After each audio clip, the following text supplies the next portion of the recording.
आज मैं बताने वाली हूँ कि यूएसए आने का सबसे बेस्ट तरीका क्या है अगर आपको घूमना है यूएसए तो। सबसे पहले मैं दिखाना चाहती हूँ कि मैं आई कहाँ पे हूँ आज। देख रहे हो आप कितना ज़्यादा हैपनिंग प्लेस है। यहाँ पे बेसिकली लोग ना मूवी वगैरह देखने के लिए आते हैं। 6 बजे के बाद ना आपको सारे बियर की बोतल ये सब चीज़ें मतलब लेके बैठे होंगे। ये यहाँ का एक मतलब कल्चर है अमेरिका का कि डिनर टाइम जल्दी हो जाता है और अभी भीड़ भड़ाका दिख रहा है यहाँ पे, बाद में आपको कुछ भी नहीं दिखेगा यहाँ पे। तो बात करते हैं हमारे B2 वीज़ा के बारे में, जिसे हम टूरिस्ट वीज़ा कहते हैं। ये जो टूरिस्ट वीज़ा है ना, इसमें कोई एज लिमिट नहीं होती, किसी भी एज का बंदा आ सकता है, छोटा बच्चा, बड़ा बच्चा, बूढ़ा। आज ये वीडियो इसलिए बना रही हूँ मैं आपको क्योंकि पीछे की वीडियो में शायद आप लोग चीज़ों को समझ नहीं पाए थे। एक चीज़ और सजेस्ट करना चाहूँगी कि अगर आप लोग स्टडी वीज़ा पे आना चाहते हो, वर्किंग वीज़ा पे आना चाहते हो, उससे पहले आप आओ यहाँ पे टूरिस्ट वीज़ा पे, ताकि आप उस स्टेट को एक्सप्लोर कर पाओ, आपको पता चल पाए कि वहाँ की क्या कॉस्ट ऑफ लिविंग है। आपको 6 महीने मिलेंगे टूरिस्ट वीज़ा पे।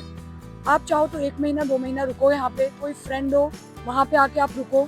और टूरिस्ट वीज़ा बहुत लेना ईजी है आज की डेट में, कोई बहुत बड़ा इंटरव्यू नहीं होता, ईजिली आपका ईजिली क्वालिफाई भी हो जाएगा टूरिस्ट वीज़ा। मैं गारंटी देती हूँ। क्या क्या स्टेप्स हैं ये आपको बताऊंगी। ध्यान से सुनना, वीडियो को अंत तक देखना और प्लीज मेरे चैनल को सब्सक्राइब कर दो यार, की मेहनत कर रही हूँ। और लाइक जरूर करना, वीडियो को अंत तक देखना, कोई भी चीज आप मिस मत करना, अदरवाइज आप फिर इंडिया में ही बैठे रह जाओगे। तो बात आती है कि टूरिस्ट वीजा कैसे अप्लाई करोगे। कोई एज लिमिट नहीं है, किसी भी एज में आप आ सकते हो। अगर आपके अकाउंट में 1 लाख रुपए भी है ना, तो आप इजिली यहाँ पे टूर कर सकते हो, आ सकते हो। उसका तरीका आपको बताती हूँ कैसे। देखो, सबसे पहले जब भी आपको वीजा B2 पे अप्लाई करना है तो आपको DS-160 फॉर्म भरना पड़ेगा। DS-160 जो फॉर्म होता है उसमें आपकी पर्सनल इंफॉर्मेशन होती है, कहाँ रहते हो, कहाँ नहीं रहते हो, ये सारी चीजें आपको पासपोर्ट के अकॉर्डिंग अपने भरनी है, ठीक है। DS-160 जो फॉर्म होता है ये फ्री ऑफ कॉस्ट होता है। ध्यान से, गलत नहीं होना चाहिए DS-160 फॉर्म, क्योंकि ये बहुत इंपॉर्टेंट फॉर्म है।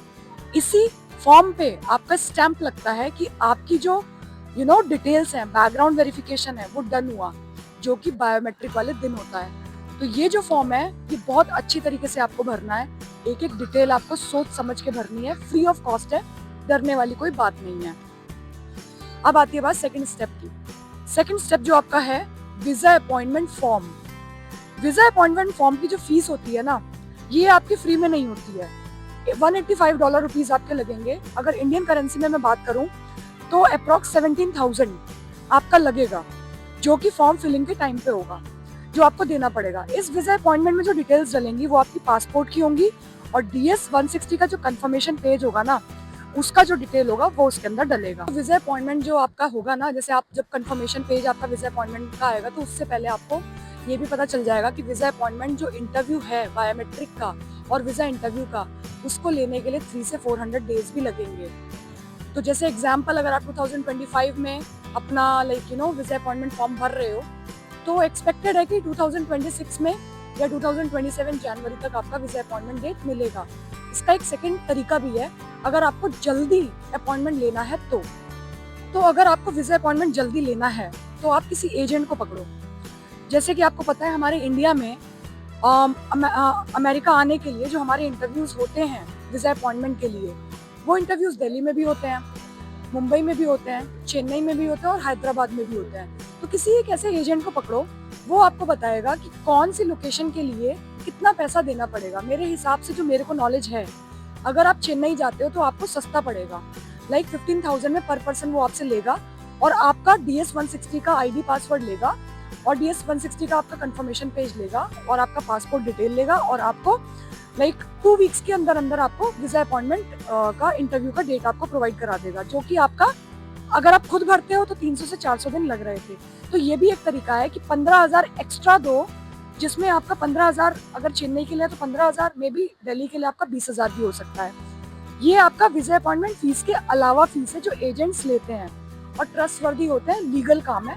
जल्दी आना है तो आप एजेंट को ले सकते हो, जल्दी नहीं आना तो आप फिर अपना वही जो नॉर्मल प्रोसेस है 300 से 400 दिन, उतना लगा के आप अपना वीजा अपॉइंटमेंट फॉर्म को भर के और इंटरव्यू के लिए प्रिपेयर कर सकते हो अपने आप से। मैंने बात करी एजेंट्स की, तो एजेंट्स जो होते हैं ना, वो आपको सिर्फ वीजा अपॉइंटमेंट डेट दिलाने में हेल्प करेंगे, इंटरव्यू के लिए हेल्प नहीं करेंगे, जो कि उनके पास ऑलरेडी स्लॉट्स बुक होते हैं, पहले से ही उनके पास डेट्स होती हैं लेकिन फिर भी क्या होता है, वो रीस्केड्यूल कर सकते हैं। एग्जाम्पल, जो उनके पास डेट है आपको नहीं चाहिए, तो वो रीस्केड्यूल करके दूसरी डेट आपको प्रोवाइड करा देते हैं 2 से 3 वीक में, जो कि आपकी नॉर्मल प्रोसेस में 300 से 400 दिन है।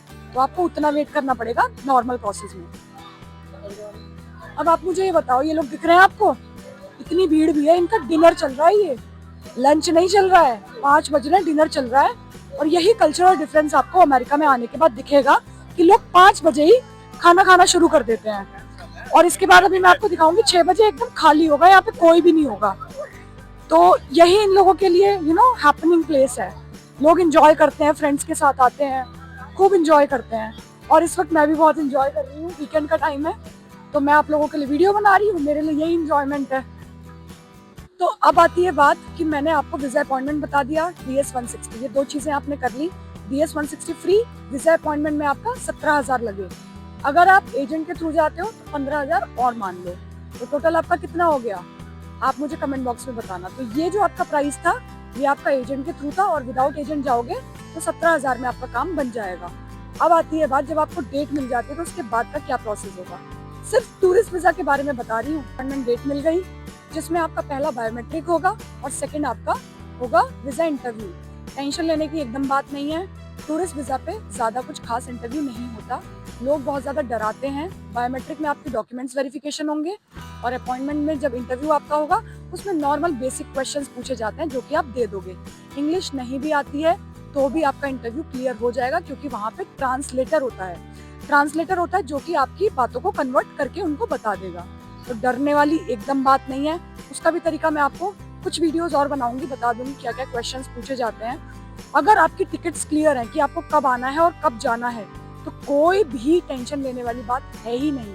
मैं 100% श्योर हूँ, अगर आप टूरिस्ट वीजा पे आते हो तो आपको कोई ताकत नहीं है जो रोक पाएगी, अगर आपके डॉक्यूमेंट्स लीगल हैं और वेरिफिकेशन आपको अपनी तरफ से क्लियर है, कोई भी डॉक्यूमेंट्स में प्रॉब्लम नहीं है। हर डेटा जो आपके डिफरेंट डॉक्यूमेंट्स में सेम है, नेम सेम है, एड्रेस सेम है, हर डॉक्यूमेंट है, तो कोई प्रॉब्लम आएगी ही नहीं। अब देखो, बात ये आती है कि लोगों के मन में डर बना हुआ है कि पता नहीं हमारा वीजा रिजेक्ट हो जाए कि नहीं। देखो, ट्रम्प ने जो पॉलिसी बनाई है ना, वो इलीगल लोगों के लिए बना रखी है। इलीगल लोग मीन्स कि जिन्होंने इलीगल डॉक्यूमेंट्स का यूज किया हुआ है। बट अगर आपके डॉक्यूमेंट्स लीगल है ना, अगर आप यहाँ पे आते हो टूरिस्ट वीजा पे, तो यार आप अमेरिका की इकोनॉमी को बढ़ा रहे हो, कोई भी प्रॉब्लम नहीं है। इवन ट्रम्प भी चाहता है कि आप अमेरिका की इकोनॉमी को बढ़ाओ, तो वो आपको क्यों रोकेगा। तो ये चीज बहुत ज्यादा झूठ है कि अगर आप टूरिस्ट वीजा पे आते हो तो आप नहीं आ पाओगे, क्योंकि ट्रम्प ने डिपोर्ट करना शुरू कर दिया, वो आप लोगों के लिए नहीं है। तो टेंशन फ्री रहो टिकट्स की। देखो, टिकट्स आपको लग रहा होगा कि बहुत ज्यादा लगती होंगी, उसका भी मैं आपको पैटर्न बताती हूँ कि अगर आप न्यूयॉर्क आते हो, वॉशिंगटन आते हो डायरेक्ट एयर इंडिया से, तो ऑब्वियसली सी बात है कि आपका पैकेज जो है, मीन्स जो पैसा लगेगा आपका, वो ज्यादा लगेगा, क्योंकि आप डायरेक्ट आ रहे हो। जो आपका डिफरेंस 32 आवर्स का है, वो 12 to 13 आवर्स में आप आ जाओगे। लेकिन अगर मैं बात करूँ इनडायरेक्ट फ्लाइट की, जैसे कि आप दुबई के थ्रू आते हो इन्हीं लोकेशंस पे, तो आपका जो प्राइस है वो वेरी करेगा। एग्जाम्पल कि अगर आप एयर इंडिया के थ्रू आते हो तो वही चीज आपकी 1 लाख से 1,20,000 तक पहुंचेगी। अगर आप बात करते हो दुबई के थ्रू, तो ये आपका पहुंचेगा 70 से 80,000। एक बात आपको और बता दूं कि टिकट जो वेरी करती है ना, ये आपकी लोकेशन और साथ के साथ आपका ड्यूरेशन पे मैटर करता है कि कितनी ड्यूरेशन पहले आपने टिकट्स कराई हैं। एग्जाम्पल, अगर आप अपने जाने के लिए 1 महीने पहले कराई हैं, तो ऑब्वियसली सी बात है कि प्राइस जो है वो बहुत ज़्यादा लगेगा। अगर आपने ड्यूरेशन बहुत पहले कराई हैं, तो ऑब्वियसली सी बात है आपका प्राइस कम लगेगा। तो ये भी चीज़ मैटर करती है। कुछ कूपन्स आपको मैं बता सकती हूँ, लिंक में मैं आपको डाल दूंगी, साथ के साथ आप कमेंट बॉक्स में मुझे बताना। मैं आपको कुछ कूपन्स ऐसे बताऊंगी जिसमें आपका जो प्राइस है ना, वो 70,000 तक भी आना जाना हो जाएगा। तो ये था आपका टिकट का। तो टिकट भी आपकी 1 लाख के अंदर अंदर हो जाएगी। तो टोटल प्राइस कितना हुआ, आप 17,000 आपका वीजा अपॉइंटमेंट। अगर एजेंट के थ्रू जाते हो तो 15-20 हज़ार रुपये और मान लो, प्लस 1 लाख लमसम आप टिकट का मान के चलो। तो आपका टोटल 1,30,000 में या 1,40,000 में आपका अमेरिका आना निश्चित है, जिसमें कोई भी इलीगल काम आप नहीं कर रहे हो। तो गाइस, जैसा कि आप देख सकते हो, पार्क के पीछे मैं जा रही हूँ अपने बच्चे के साथ खेलने के लिए। होप आप लोगों को वीडियो जो है समझ आ गई होगी। आज टूरिस्ट वीजा के ऊपर मैंने बताया। इतने के बाद भी अगर आपको लगता है कि कुछ कंफ्यूजन है, कुछ क्वेश्चंस हैं, मैं अपने डिस्क्रिप्शन में B1 B2 वीजा का जो वीडियो है उसका लिंक डाल दूंगी। उससे आप लोग बहुत ज्यादा थॉरोली देख सकते हो और आपको सारी चीजें पता चल जाएंगी। तो फिलहाल जाने का वक्त आ गया है। प्लीज मेरे चैनल को सब्सक्राइब करो, लाइक करो रोज एक नई नई वीडियो लेके आऊंगी, रोज एक नया नया कंटेंट लेके आऊंगी। कमेंट बॉक्स में अगर आपको लगता है कि कुछ और टॉपिक मुझे बनाना चाहिए तो सजेस्ट करो। बाय।